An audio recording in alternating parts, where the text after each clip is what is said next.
کلیرنس سرټیفیکیټ چې دی هغه تاسو اوس ښه په اسانۍ سره جوړولی شئ. دغه شانتې نور سهولیت چې دي هغه هم تاسو له حکومت درکړل، د خیبر پختونخوا حکومت. که تاسو اوس ځانه کلیرنس سرټیفیکیټ جوړوئ د تاڼې نه، د دې نه مخکې چې به تاسو جوړو نو تاسو به تاڼې ته تلئ، هلته کې چې دی ټایم به په هغې باندې لګېدو، ستاسو ټایم چې دی دا به خرابېدو. او کلیرنس سرټیفیکیټ چې دی زیاتر کسانو هغې ته ضرورت راځي. ځینې کسان بهر ملک ته ځي، د هغې دپاره هم راځي. دغه شانتې نور ډېر څیزونه دي چې د هغې دپاره کلیرنس سرټیفیکیټ چې دی هغه لازمي. نو د هغې دپاره تاسو تاڼې ته لاړ شئ. نو منډې تلډې پکې اکثر هم ډېرې زیاتې داسې قسمه قسم مشکلې په کوم راځي.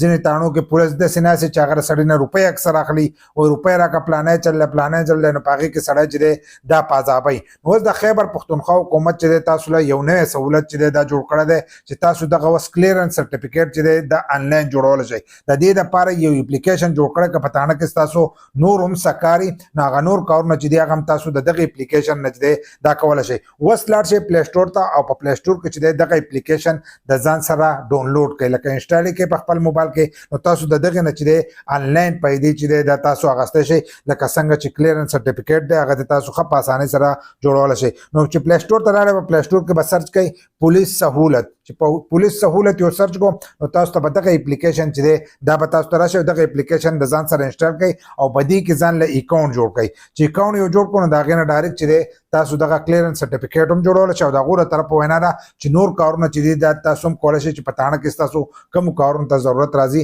نو هغه کارونه ته تاسو هم کولی شئ. نو دا اپلیکیشن د ټولو لپاره لازم دی چې په خپل موبایل کې دغه اپلیکیشن چې دی دا انسټال کړي.